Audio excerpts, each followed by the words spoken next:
Hey guys, how are you doing? Should you buy this zoom lens in 2020? Let me help you with that question.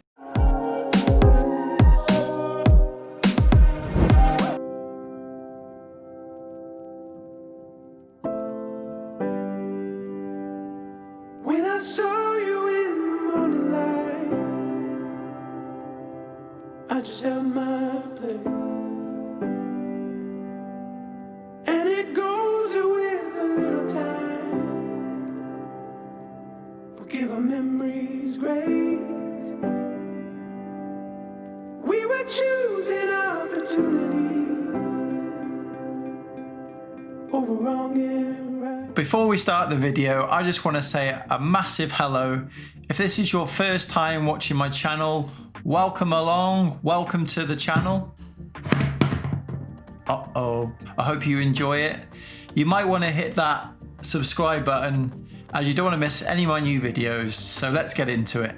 I have with thou the Sony 70-200mm f4 zoom lens. Now, I've never used a zoom lens on my Sony a7 III before, so I was really interested to test this lens and also give you guys a review as well. Now, I have to say that I was really impressed with the photo and for the videos on this lens, but I'll talk about that a bit later on. To begin with, I just want to talk about the cost of this lens. It's roughly about $1,400 US.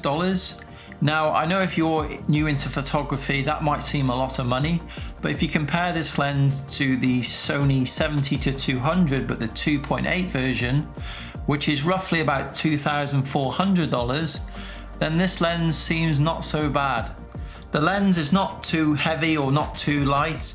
It's roughly about 1.8 pounds. Now, if you compare that to the 2.8, which I think is just over 3 pounds, which you probably get some nice curls with that one. It's very well made. It's quite a simple design. It looks very professional.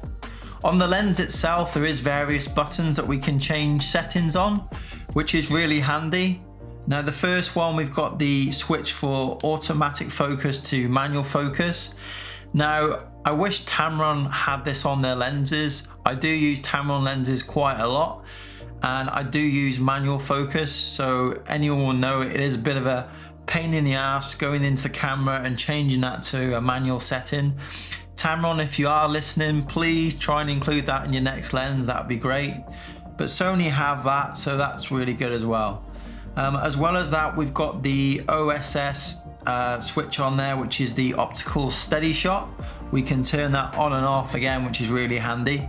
As well as these nice switches on the lens, we also have 3 customizable buttons on the side here, which is really handy if you want to optimize your lens to your heart's content. The zoom ring on this lens is also really good as well. It's really smooth and true. I really like what Sony have done with the material. It's like a rubbery material. It just gives you that better user experience, and it just makes the lens more professional. Now, going on to the focus ring as well. Now, I really like this. As I said before, I use manual focus quite a lot. It's just really smooth and fluid. It's actually quite satisfying when you're trying to get into focus, but you know, I really enjoy it. So Sony, you've done really well there. Another addition to this lens, it does come with a tripod mount. Now, this is really handy because all you do is put your tripod attachment to here and stick it on your tripod, and it just takes the weight off the body of your camera.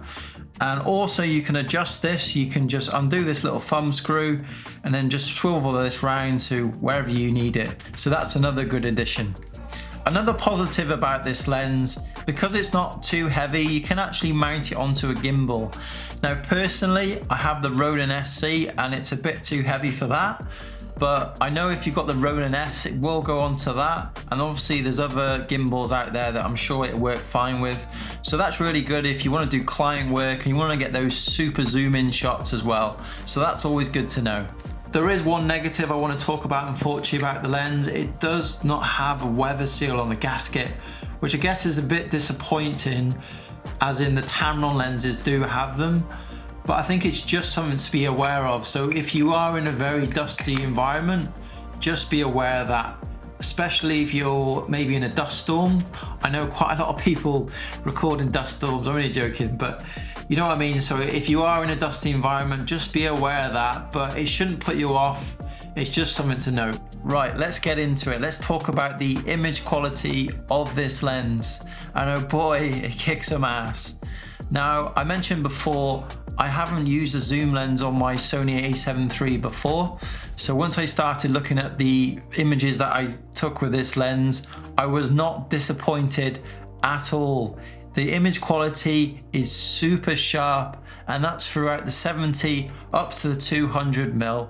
And when you get to that 200mm, you completely blow out your backgrounds and you get some really nice photos. So that's proof that you don't need the 2.8. You can get that bokeh effect with the f4. So that's something to think about. Also, I was lucky enough to take photos of wildlife. Now that was mainly birds, and I have to say I was really impressed with the level of detail I got with the lens, and also it was really sharp. Now, additional note to that is that the autofocus on this lens is absolutely superb. It's just like that. I know when I was trying to take photos of the birds, and as soon as they come into the viewfinder, the autofocus was there. So a massive thumbs up to that autofocus. A side note that if you're taking photos at low light, the OSS will help you out there. So overall, the image quality is really good. So Sony, I give you a massive thumbs up to the image quality. So let's talk about the video quality of this lens. Now, as per the image quality, it's really sharp, and that's from the 70 all the way up to the 200mm. And remember, you can go on that super 35 mode, so you can really zoom into your subject, which is a really nice addition which you can do. However, if you are shooting handheld footage over 85mm, you will notice you do get quite a lot of shaking, even with the OSS turned on. So if you do record over 85mm, you want to be super smooth. Now, talking about super smooth, I've just recently released a video how to shoot smooth handheld footage. So you can watch that on the link with here. Also, I'll put the link in the description, but make sure you watch this first. Overall, the video quality is really good, it's really sharp, but it does have its limitations with the shaky footage.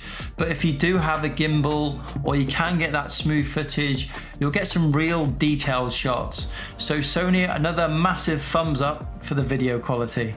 I guess we come to that question, is this lens right for you?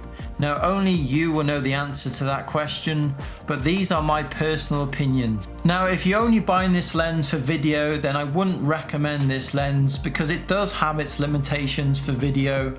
However, I would recommend the Tamron 28 to 75mm 2.8, especially if you want a first good lens. This is a real versatile lens. It's my go-to lens at the minute, and I will be doing a review on this very soon. Also, if you're looking for a vlogging lens, I wouldn't recommend this lens at all because you'd have to hold the camera about a mile away so you could fit into the frame.